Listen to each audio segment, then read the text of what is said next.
Everyone, आप सभी का स्वागत है आपके अपने यूट्यूब चैनल वायम के एजुकेशन क्लास पर फ्रेंड्स। तो आज हम लेके आ गए हैं बहुत ही important class friends.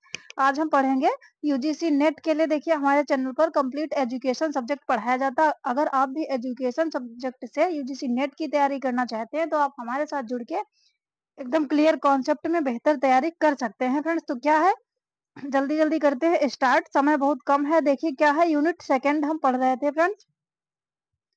Unit second, एक मिनट। यूनिट टू में आज हम क्या पढ़ने वाले हैं? राष्ट्रीय पाठचर्या की रूपरेखा।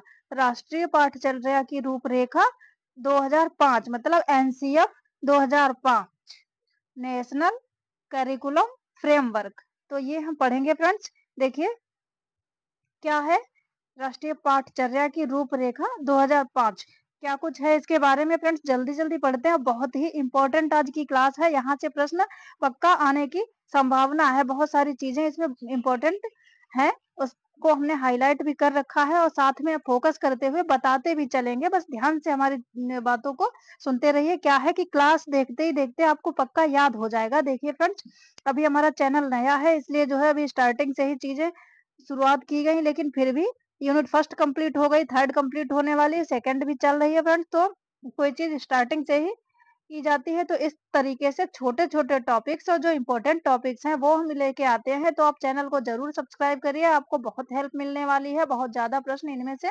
बनेंगे। देखिए क्या है कि देखिए इसे दिसंबर 2005 में प्रकाशित किया गया। किसको? राष्ट्रीय पाठचर्या की रूपरेखा जो है उसको 2005 में प्रकाशित किया गया था। देखिए इस पाठचर्या में कक्षा 1 से ही मातृभाषा के साथ साथ अंग्रेजी भाषा में भी शिक्षा देने की वकालत की गई। मतलब इसमें कहा गया था, देखिए कुछ लाइनें हैं उसके बाद में ये 5 भाग हैं इसके राष्ट्रीय पाठचर्या रूपरेखा 2005 के जो है 5 पार्ट हैं, वो हम अलग अलग पढ़ेंगे। थोड़ी सी लाइनें इसके बारे में जो जरूरी हैं और जो उन भागों में भी कही गई हैं वो यहाँ पे भी देख लेते हैं। तो क्या है, इसमें कहा गया कि कक्षा 1 से ही मातृभाषा के साथ साथ अंग्रेजी भाषा में भी शिक्षा दी जाए।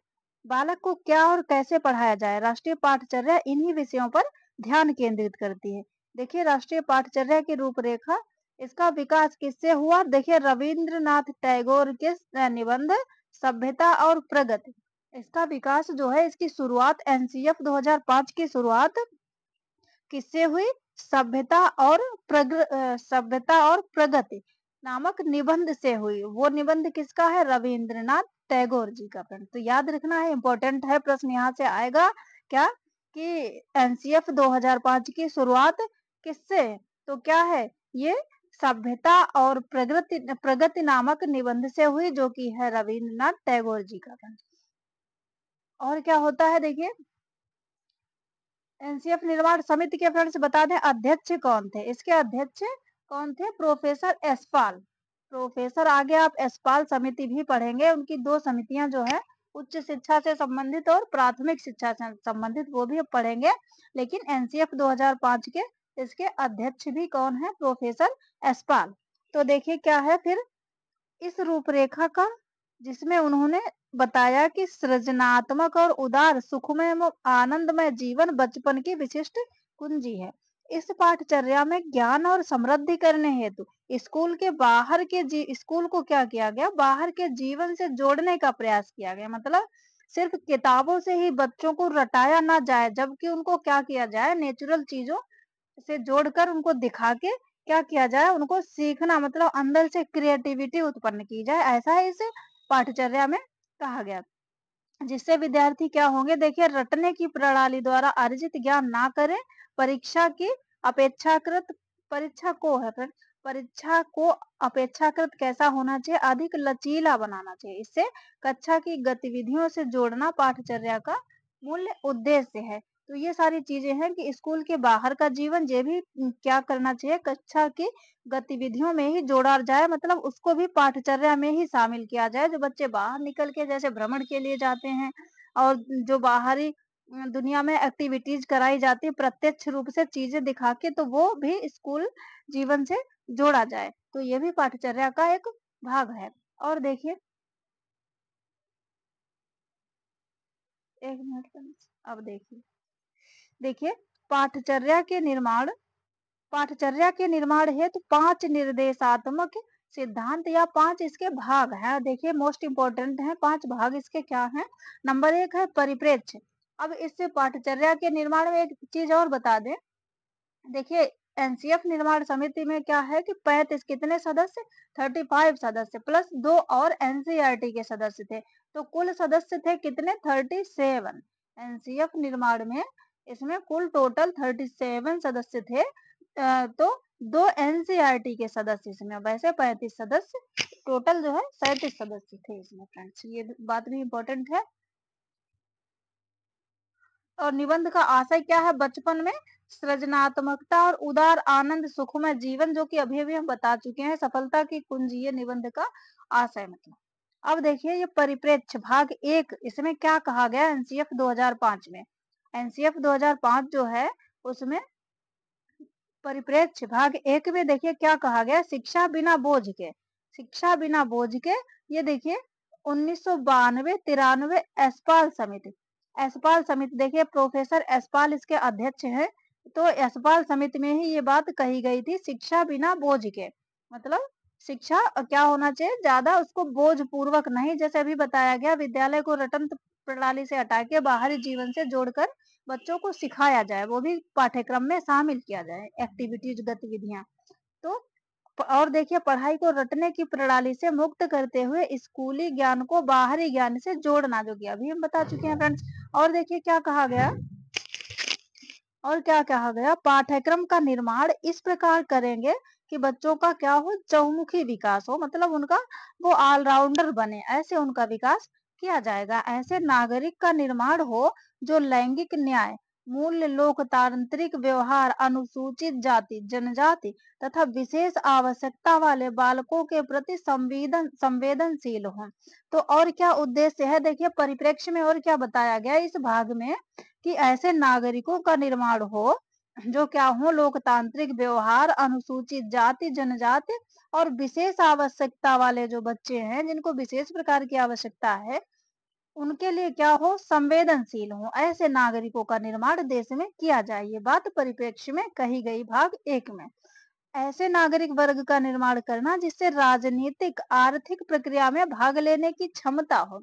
तो ये बात भी परिप्रेक्ष्य में ही कही गई भाग 1 में, कि देश में ऐसे नागरिकों का निर्माण होना चाहिए जो क्या हो, आर्थिक, देश की आर्थिक प्रक्रिया और राजनीतिक प्रक्रिया में भाग लेने की उनमें क्षमता हो, ऐसे नागरिकों का निर्माण किया जाए। उसके बाद में देखिए नेक्स्ट भाग 2, अधिगम और ज्ञान, मतलब ज्ञान और सीखना। अधिगम आप जानते हैं क्या होता है, सीखना, लर्निंग।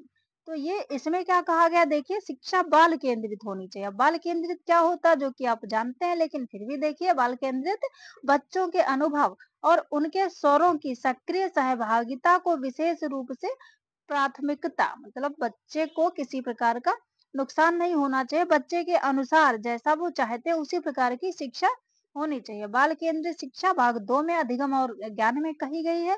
संज्ञान देखिए कर्म एवं भाषा के माध्यम से स्वयं एवं दुनिया को समझना, शिक्षा अध्ययन में इन्हें प्रासंगिक उपागम माना जाता है। देखिए और क्या कहा गया भाग 2 में अधिगम और सीखना में, कि आलोचनात्मक चिंतन का अवसर प्रदान करना। इससे क्या होगा कि विद्यार्थियों के मानसिक विकास पर सकारात्मक प्रभाव पड़ेगा, मतलब पॉजिटिव इफेक्ट पड़ेगा, इससे आलोचनात्मक चिंतन इससे।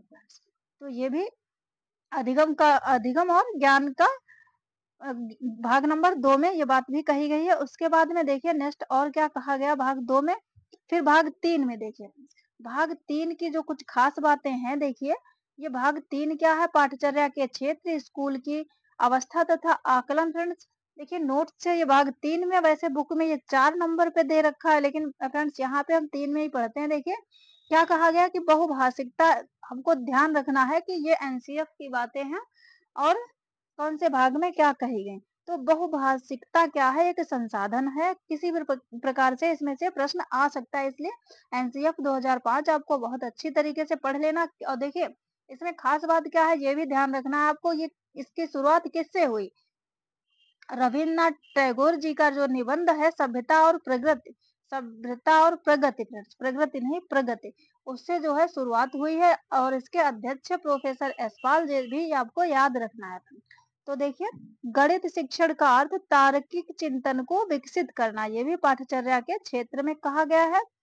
सामाजिक विषय पढ़ने का उद्देश्य बच्चों में आलोचनात्मक समझ को विकसित करना है, फ्रेंड्स ये भी कहा गया। फिर पूर्व प्राथमिक स्तर पर आकलन के अंतर्गत देखिए क्या कहा गया, बच्चों की दैनिक, जैसे कि प्राइमरी जो विद्यालय होते हैं 1 से 5 तक के जो बच्चे होते हैं पढ़ने वाले, उनका जो आकलन मतलब मूल्यांकन किया जाए, जो परीक्षा की जाए, फिर जैसे जो निर्धारित किया जाए कौन सा बच्चा कैसा है, कितने अंक आए, तो वो किस पे करना चाहिए, जैसे कोई परीक्षा नहीं करानी चाहिए, उसके लिए करना क्या चाहिए, उनका आकलन कि उनकी दैनिक गतिविधियां जो होती हैं और आवश्यकता और उनका मानसिक स्वास्थ्य, शारीरिक विकास पर आधारित होनी चाहिए। किस प्रकार का उनका शारीरिक विकास, तो आकलन प्राथमिक स्तर पर इन गतिविधियों के आधार पर किया जाना चाहिए। ये भाग 3 पाठचर्या के क्षेत्र में कहा गया, फ्रेंड्स। उसके बाद में देखिए आगे आगे है भाग 4 में क्या कहा गया, विद्यालय तथा कक्षा का वातावरण। इसमें देखिए क्या कहा गया,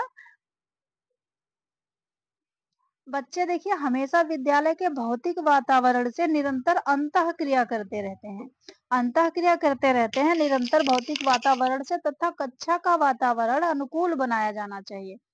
तो और देखिए क्या, कक्षा का आकार शिक्षण अधिगम क्रिया को नियमित रूप से प्रभावित करने वाला एक कारक माना ही जाता है भाई। जैसे कक्षा का आकार कितना बड़ा, कितने, अब मान लीजिए कोई प्राइमरी क्लास में क्या करिए कि आप 100 बच्चों को एक टीचर पे कर दीजिए तो क्या उतना सिखा पाएंगे, नहीं। आकार शिक्षण अधिगम क्रिया को नियमित रूप से प्रभावित करने वाला एक कारक माना जाता है, इसलिए कक्षा का आकार अनुकूल होना चाहिए। किसी भी स्थिति में कक्षा में शिक्षक एवं शिक्षार्थी का अनुपात देखिए कितना होना चाहिए, प्राथमिक स्तर पर 1:30 से अधिक नहीं, उच्च प्राथमिक पर 1:35 से अधिक नहीं होना चाहिए, माध्यमिक स्तर पर 1:45 से अधिक नहीं होना चाहिए, उच्च शिक्षा में 1:60 होना चाहिए, फ्रेंड इससे ऊपर नहीं होना चाहिए। ये कक्षा विद्यालय तथा कक्षा का वातावरण, ये चीजें हैं। उसके बाद में देखिए क्या है कि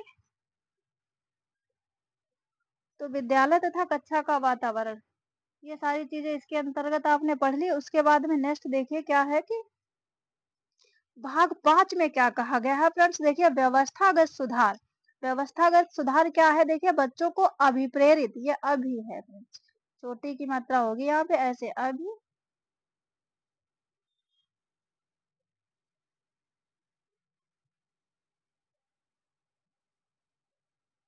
अभिप्रेरित इस प्रकार से, फ्रेंड्स तो ये है।